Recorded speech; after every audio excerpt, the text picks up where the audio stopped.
You know why you're here. Let's get into it.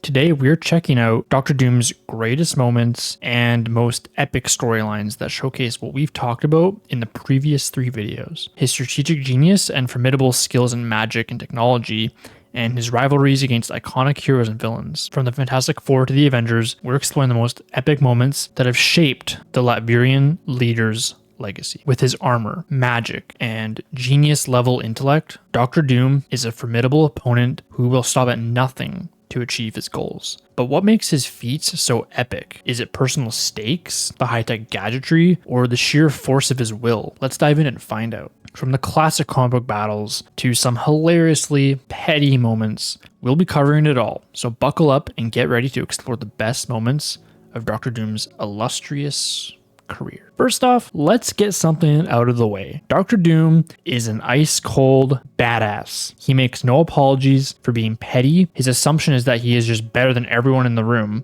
It's a level of confidence that I don't necessarily aspire to. I think being humble is important, but at the same time, maybe just a little bit of that confidence would be nice. First example of this badassery comes in the form of naming Reed and Sue's daughter. You see, Reed and Sue conceived their child in the negative zone, the place where the Fantastic Four received the cosmic radiation that gave them their powers, and as a result, Sue is having a difficult childbirth. So Doom rolls up and agrees to use his magic and medical skills to deliver the baby, but on one condition: Doom gets to name their daughter. So he names her Valeria. Now, I chose to leave out this snippet from my previous videos, but Victor was once in love with a woman named Valeria. The two grew up in Liberia at the same Romani camp until one day Victor left her and the country behind in order to study in the United States. The two would not reunite until years later after his villainous turn, and it was during this reunion that he sacrificed her life to gain unimaginable mystic power. Valeria was killed as a demonic spell unleashed by Doom consumed her, and her flayed skin became Doom's new enchanted armor. He did this knowing that he needed to sacrifice something irreplaceable to receive the power. So he chose to sacrifice the only woman he ever loved. This dude is so power hungry, man. Valeria Richards has proven that she's destined to uphold Doctor Doom's own legacy. She's shown signs of troublesome behavior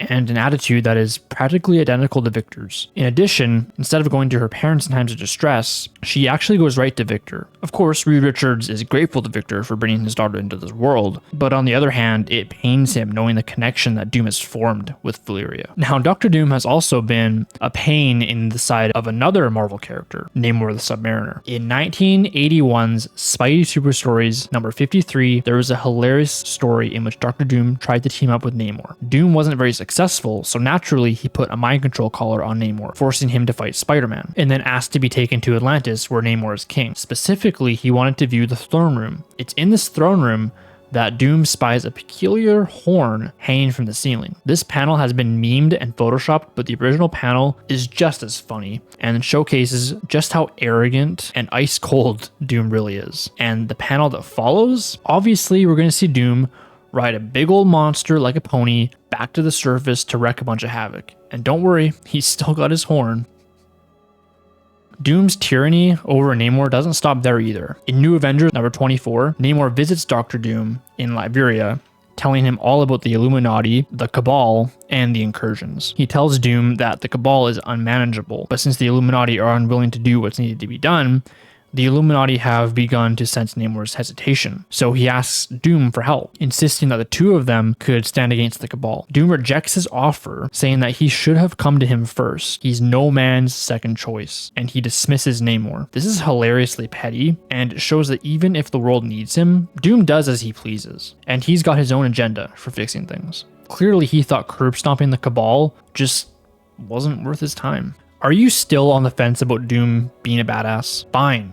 I got another panel for you. In this comic issue, Doom is returning to Latveria, trying to locate traitors and regain his throne. To Doom, this bear was simply a handy mode of transportation. Who needs a horse when you can just wrangle a frickin' grizzly bear? It also served as an intimidation tactic that got a free meal out of the double crossers. What a freaking G. Anyways, let's talk about Mephisto. So if you've been keeping up with my other Doctor Doom videos, I'm sure by now you know that Doom's mother Cynthia's soul was taken by Mephisto, and Doom has been trying to find ways to free her using magic and science for many years. It was the invention he was using to find her in college that gave him the scar on his face and formed his true hatred for Reed Richards. So it's safe to say that he's got an axe to grind with the ruler of Hades. This inevitable meetup between the two first came in the graphic novel Triumph and Torment. After being a runner-up to Doctor Strange and Tournament of Sorcerers, Victor is granted a favor from Strange, so he recruits Strange to help him rescue the soul of his mother. Doom betrays Strange to get his mother back, but when she discovers this, she becomes furious with Victor.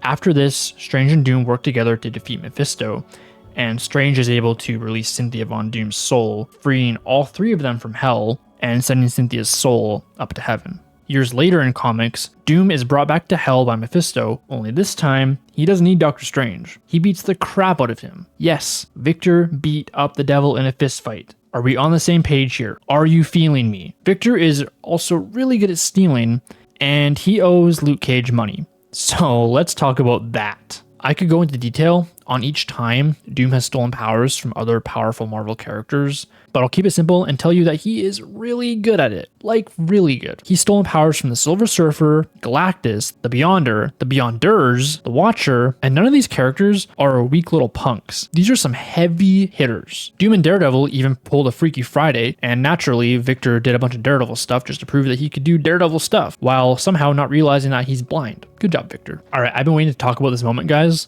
Dr. Doom owes Luke Cage $200. Let's go. Doom may be good at stealing, but that ain't gonna stop Luke Cage.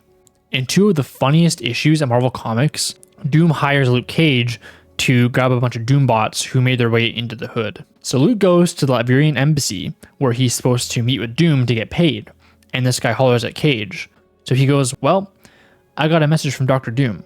He says, nice job on handling those Doom bots, but Doom doesn't pay money when he can avoid it, so you can kiss his ass. And he peaced out like 5 minutes ago. Yo! Luke gets fired up, and he starts scheming. He figures out that he needs a ride. I mean, Liberia is over in Europe, yeah? So he heads over to the Fantastic Four, and he starts a fight with all four of them. The Thing, Reed Richards, Human Torch, Medusa. Do you guys see how triggered this guy is? Eventually, Reed throws his hands up in the air and hands Luke Cage the keys to their plane. And respect for Mr. Cage in the comments, guys. I mean...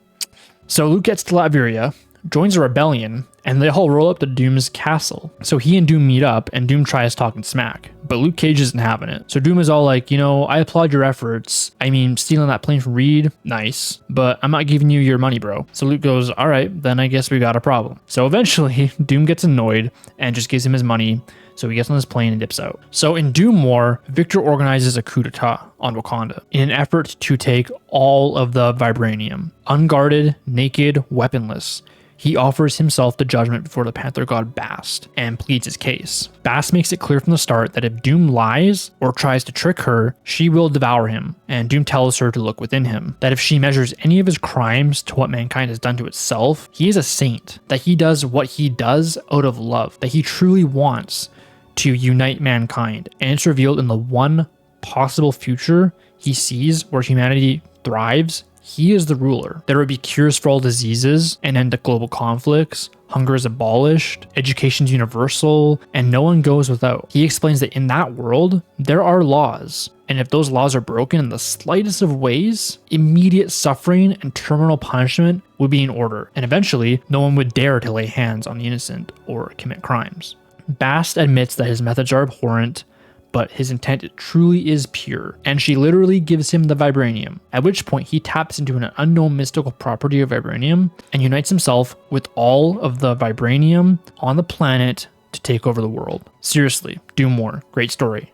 I suggest you check it out. Alright guys, I have saved the best Doctor Doom moments for the last, and these have to do with Jonathan Hickman's Avengers run. As I dive into these, I want you to try and imagine these events unfolding in the MCU with an RDJ Doctor Doom. So Jonathan Hickman's Secret Wars story is my favorite comic story ever. It's what gave me this love for the character of Doctor Doom and why I was so excited when they announced his MCU debut at Comic-Con back in July. You can't do Secret Wars without Doom, and I'm going to tell you why. So in Hickman's run, Everybody is trying to figure out how to stop the incursions, because this results in the destruction of one or both worlds. This occurs via a portal that opens up between the two universes, called the incursion, and then the Earths collide towards one another. Either one of the Earths is destroyed and both universes are fine, or both Earths are destroyed, effectively destroying both universes. This deadly threat caused many different groups across the Marvel multiverse to go around destroying Earths in an effort to save others. And this leads us to Doctor Strange, who has been trying to stop the incursions by himself, and he has been working tirelessly to achieve this, dabbling in dark magic, gaining his third eye on his forehead, and he becomes the ruler of a group called the Black Priests, an organization of sorcerers who wore these crazy gold helmets. So Strange leads the Black Priests across the multiverse, destroying universes in their entirety. They eventually get intel that Rabam Alal is chilling out at the Library of Worlds, a place outside of space and time that can witness the Beyondverse. So Rabam Alal is a godlike being who has been worshipped by the Black Swans and has been a fearsome figure in the eyes of many across the multiverse.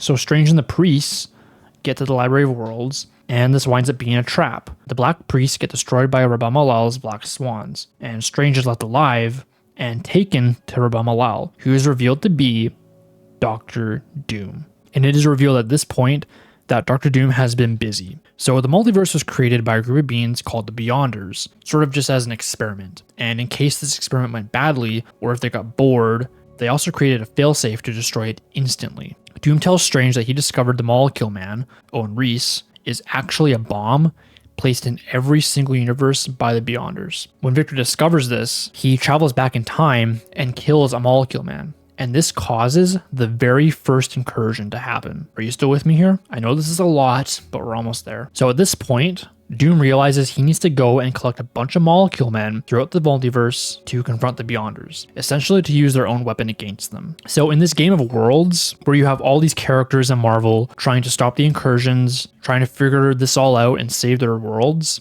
Rabam Alal, Doctor Doom, is grabbing up all these Molecule Men and bringing them to the Library of Worlds for a confrontation with the Beyonders. Now, the interesting part is after learning all this, Strange is just like, you know, this is messed up and you killed my Black Priests, but how can I help? Let's go kick some Beyonder butt. So they roll up to the Beyonders, and the Beyonders are all like, we are beyond, dreamers, destroyers, all of reality are winning. Who dares stand before us?